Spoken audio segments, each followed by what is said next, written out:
entertain our different points of view is a strength that we have enjoyed immensely in the theology department, on the university campus, in our valley while he was pastoring the village church, and in many other personal ways as well.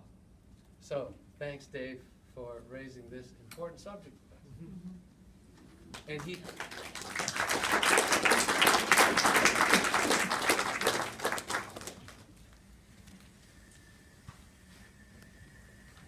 Well, good afternoon, everybody. I first of all want to make sure you can hear me because I'm not blessed with a voice like Brant Berglund that can be heard a long ways away. If I get a little too soft, wave at me. I think everybody's aware that I've been invited here this afternoon, and I want to thank Ralph Copeland and the committee for inviting me.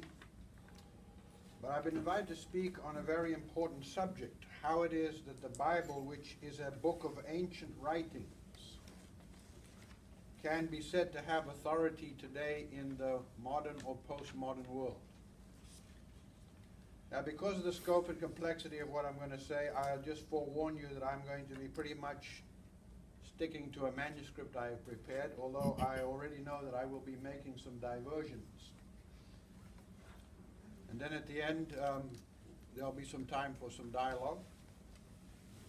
But the subject of biblical authority is one of both considerable interest and considerable importance. It is of importance because as Christians, we claim to be people of the book, whose teachings and ambitions and hopes and moral parameters are derived from the Bible. It is of great interest because it was the intersection of biblical thought and Greek philosophy that provided the consensus around which Western society gathered for about 1.5 millenniums. It is now increasingly obvious that this consensus is breaking down quite rapidly.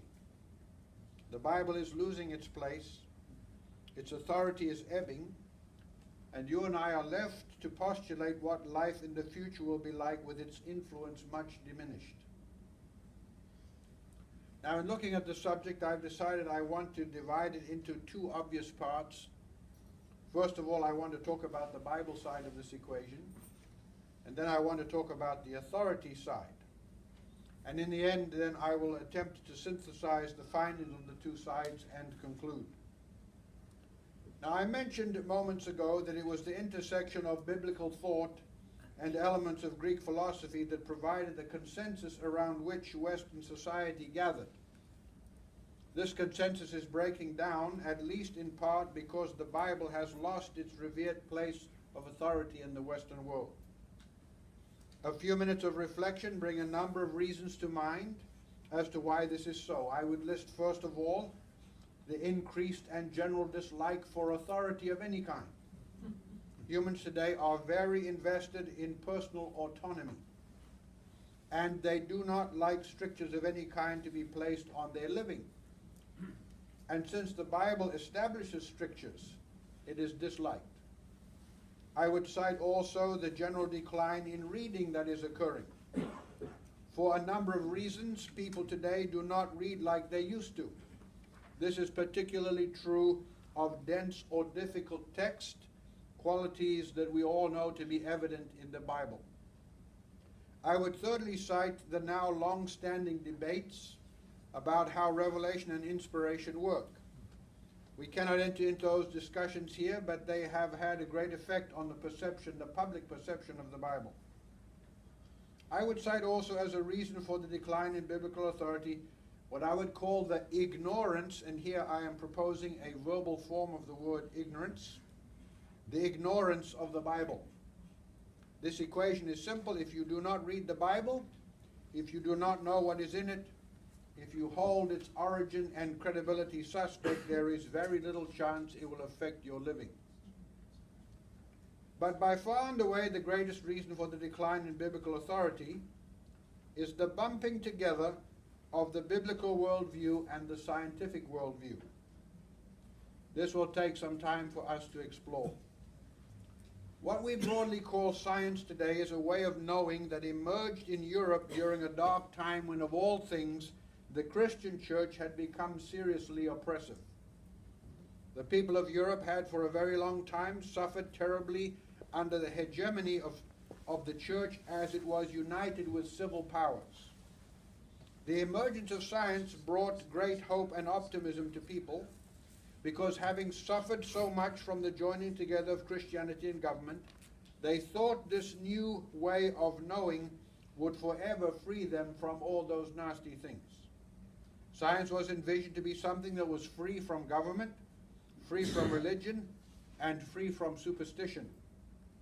It was envisioned to be something that was to be under the control of rational people who simply drew their conclusions from facts that they observed and then analyzed. No external authorities or influence were to be at play. In consequence, there arose the exciting expectation that the kind of knowledge that would emerge from this new way of knowing would be both untainted and certain. If humans would only do life the scientific way, human experience would be much improved. And make no mistake about it, the findings and advances of science were and continue to be quite amazing and exciting.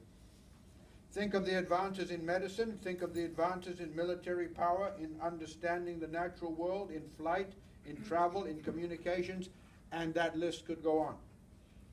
The optimism caused by this new hope as it first emerged was unbounded, and I often like to make a little diversion here to remind you of the Titanic. I am impressed by the Titanic because my paternal grandmother was a little girl in England when it went down. And until she was a very old woman, she would recite to us the horror of the loss of the Titanic. A horror, by the way, was produced because people actually thought that humans had advanced to the point where they could realistically make a ship that could not sink. It was only after that event that they were accused of blasphemy, but prior to that it was a statement of great optimism. I don't think any of you would buy into the theory that somebody had built a ship now that could not be sunk, but we'll leave that alone. In view of the advances made, it is not surprising, or it should not surprise us to discover the emergence of the idea that since so many fields of understanding had benefited from critical investigation and analysis, that certainly the field of faith and Bible could benefit from the same kind of endeavor. In all the excitement about the new way of knowing, people assumed that long-standing doctrinal formations and biblical understandings could only be seen as things that were formulated in earlier obscurantist and less informed times. So people set about the task of updating all things biblical in the light of the new way of knowing. The postulation of the 17th century was that careful observation and critical analysis would produce solid, undoubtable knowledge. Humans could now have access to more accurate, even undoubtable facts. And the facts once collected will tell the real truth, and once the truth was known, religion and doctrine and the Bible could be properly updated. And so the quest began. Archaeology as a discipline was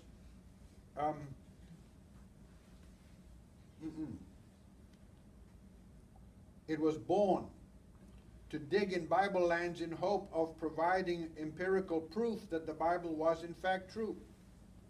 Various forms of textual analysis were invented in order to prove the veracity of the text of the Bible, and historians began to scour old documents in order to establish the historical accuracy of the Bible.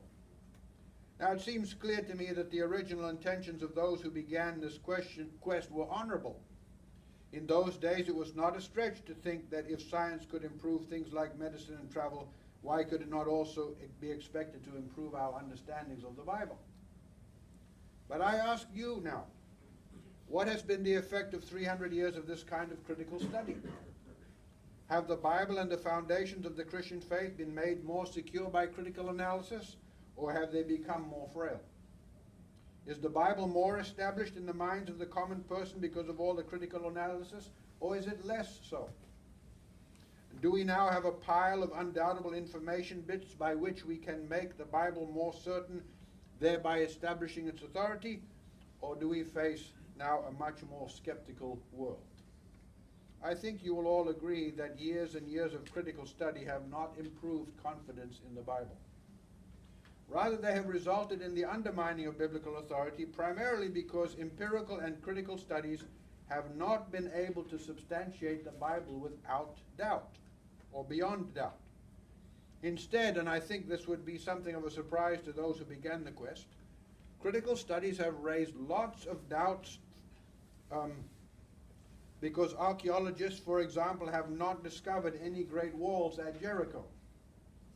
They can't find solid archaeological evidence for an exodus from Egypt.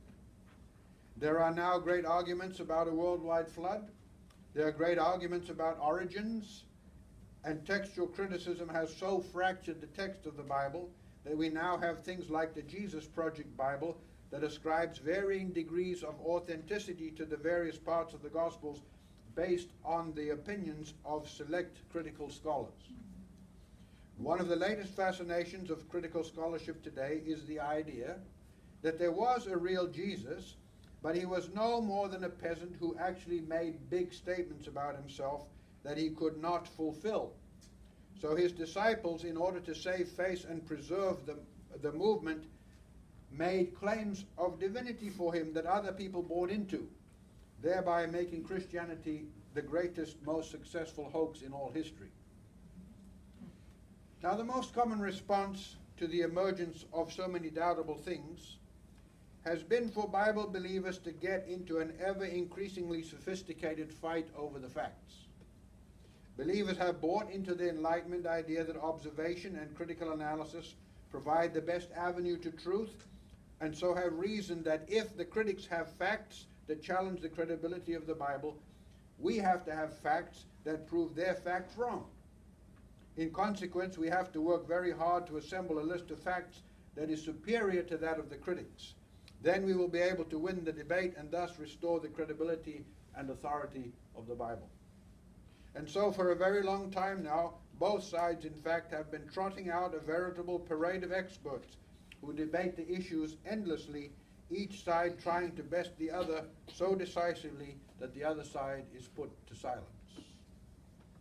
It should be clear to us by now that this strategy is not working. It is in fact not working for either side. If it were, the debates would have been ended a long time ago, but that is not the case. The debate continues with sometimes ferocious intensity, with the collateral effect that a lot of ordinary people are losing interest in it. And they are becoming suspicious, as Dallas Willard so poignantly pointed out. He said that people today live with a powerful, though vague and unsubstantiated presumption that something has been found out that renders a spiritual understanding of reality in the manner of Jesus simply foolish of those who are in the know. And I add the word really there for emphasis. That's the suspicion of people, that if you really know, something has been found that discredits the understanding of reality in the manner of Jesus. And to this, we can add the findings of people like John and Sylvia Roncevalley.